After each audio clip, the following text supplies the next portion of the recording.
La Iglesia cristiana del siglo XX en Occidente. La Iglesia cristiana del siglo XX en Occidente. Nos situamos en un tiempo cercano, el siglo XX, un periodo caracterizado por profundos cambios políticos, sociales y culturales que impactaron de manera decisiva en la vida de la Iglesia. El cristianismo en Occidente, y en particular en el continente americano, vivió transformaciones que nadie a finales del siglo XIX hubiera imaginado. Tanto el catolicismo como el protestantismo se vieron obligados a responder a los retos de la modernidad, las guerras mundiales, los procesos de secularización y las nuevas corrientes teológicas. Como adventistas, este análisis cobra un interés especial, porque reconocemos en estos movimientos el trasfondo profético que señala cómo la mano de Dios conduce la historia hacia el cumplimiento de sus propósitos. El movimiento ecuménico. Uno de los fenómenos más significativos del siglo XX fue el impulso hacia la unidad cristiana, conocido como ecumenismo. Aunque desde la Reforma hubo intentos de reconciliación, como el Coloquio de Marburgo entre Lutero y Zwinglio, lo cierto es que durante siglos las divisiones parecían insalvables. Fue en el siglo XIX, y sobre todo en el XX, cuando las circunstancias históricas hicieron que muchas de esas divisiones comenzaran a perder importancia frente a los nuevos desafíos comunes. Las guerras mundiales, el avance de la secularización, el surgimiento de ideologías ateas como el comunismo y la necesidad de una voz cristiana más fuerte en el ámbito público impulsaron a distintas denominaciones a buscar cooperación. Así nacieron organizaciones como el Consejo Mundial de Iglesias, fundado en 1948, que buscaba ser un espacio de diálogo, cooperación misionera y testimonio conjunto. El ecumenismo generó entusiasmo en muchos sectores, pero también resistencia. En el caso de la Iglesia Católica, la apertura ecuménica se fortaleció especialmente con el Concilio Vaticano II, 1962-1965, que promovió el diálogo con otras confesiones cristianas y aún con religiones no cristianas. En el mundo protestante, el ecumenismo buscaba superar rivalidades históricas y concentrarse en proyectos comunes como la misión, la justicia social y la defensa de la paz. Un ejemplo concreto fue el diálogo teológico entre iglesias luteranas y reformadas que desembocó en declaraciones conjuntas sobre la justificación por la fe. Para los adventistas, el tema del ecumenismo ha sido y sigue siendo motivo de debate. Hay quienes lo ven como una oportunidad de dar testimonio en foros internacionales, pero también hay voces de cautela que recuerdan las implicaciones proféticas de una unidad cristiana que podría derivar en presiones sobre la libertad religiosa. Lo cierto es que como líderes y futuros pastores, debemos comprender este fenómeno en toda su complejidad histórica y teológica, y formar convicciones firmes que nos permitan responder con claridad a quienes nos pregunten. La Iglesia Católica en el siglo XX. El siglo XX también significó una transformación profunda dentro del catolicismo. A inicios del siglo, la Iglesia mantenía una postura defensiva frente al mundo moderno, marcada por condenas a las corrientes liberales y por una fuerte centralización papal. Sin embargo, la realidad de un mundo convulsionado por guerras, revoluciones y cambios sociales forzó a la Iglesia a replantear su manera de relacionarse con la sociedad. El evento más trascendental fue, sin duda, el Concilio Vaticano II, convocado por el Papa Juan XXIII en 1962. Este concilio no buscaba condenar herejías, como los de la antigüedad, sino actualizar la Iglesia para que pudiera hablar al hombre moderno. Sus documentos abordaron temas como la liturgia, la relación con otras confesiones cristianas y aún con religiones no cristianas. Se promovió el uso de las lenguas vernáculas en la misa, se renovó la teología de la Iglesia como pueblo de Dios y se impulsó un estilo pastoral más cercano al mundo contemporáneo. Documentos como Lumen Gentium sobre la Iglesia y Gaudium Spes sobre la relación con el mundo actual ilustran esta apertura. El Vaticano II marcó un antes y un después en la historia del catolicismo. Sus efectos aún se discuten, pues hubo quienes lo vieron como una apertura necesaria y otros como una traición a la tradición.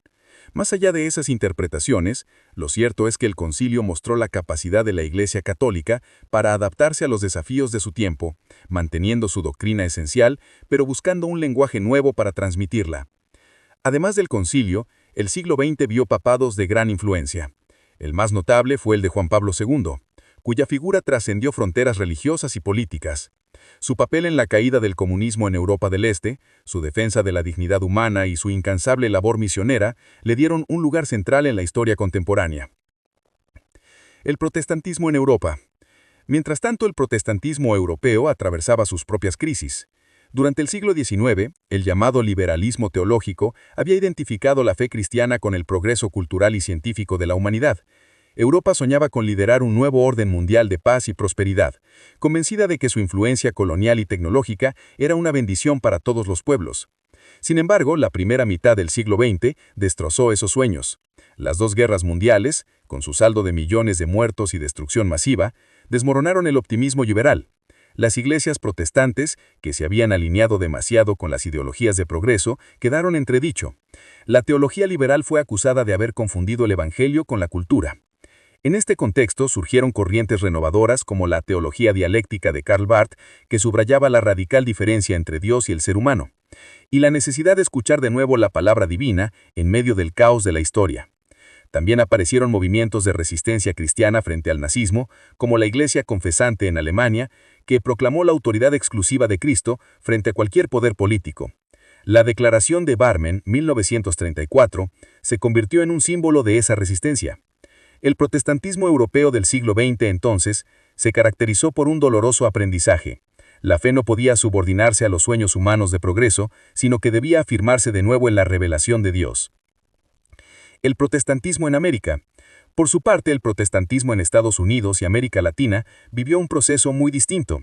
La Primera Guerra Mundial no afectó de la misma manera al continente americano, pues Estados Unidos entró en el conflicto en su etapa final y en su propio territorio no se libraron batallas. Esto permitió que el cristianismo norteamericano mantuviera, en cierto sentido, un mayor optimismo. En el caso de Estados Unidos, el siglo XX estuvo marcado por la tensión entre dos corrientes: el fundamentalismo, que defendía una interpretación literal de la Biblia y reaccionaba contra el liberalismo teológico, y el modernismo, que buscaba reconciliar la fe con los avances de la ciencia y la crítica histórica. Estos debates marcaron la vida de iglesias, seminarios y denominaciones, provocando divisiones que dieron origen a nuevas comunidades evangélicas. En paralelo, el siglo XX vio el surgimiento y expansión de movimientos como el pentecostalismo y más adelante el neopentecostalismo, que transformaron el panorama religioso con su énfasis en la experiencia del Espíritu Santo, la sanidad divina y los dones carismáticos. Estos movimientos crecieron con especial fuerza en América Latina, convirtiéndose en una de las corrientes de mayor dinamismo en el cristianismo global. En América Latina, además, el protestantismo experimentó un desarrollo vinculado con la misión extranjera, pero también con expresiones autóctonas. El siglo XX presenció la llegada de nuevas denominaciones, la consolidación de iglesias nacionales y el impacto de la teología de la liberación, que buscó unir fe y justicia social en contextos de pobreza y opresión. Este movimiento fue influyente, pero también generó tensiones dentro del cristianismo latinoamericano, pues algunos lo consideraron una desviación hacia la ideología política más que un desarrollo teológico. Conclusión. La Iglesia cristiana del siglo XX en Occidente es un mosaico de transformaciones profundas. El ecumenismo buscó tender puentes en medio de las divisiones, el catolicismo vivió una renovación con el Concilio Vaticano II y líderes influyentes, el protestantismo europeo pasó de la ilusión del progreso al realismo de la revelación, y el protestantismo americano se diversificó en corrientes fundamentales, liberales y carismáticas que siguen marcando la vida cristiana hasta hoy. Para nosotros, como adventistas, este panorama no es solo un capítulo más de la historia, sino una confirmación de que los tiempos en que vivimos se relacionan con el cumplimiento profético.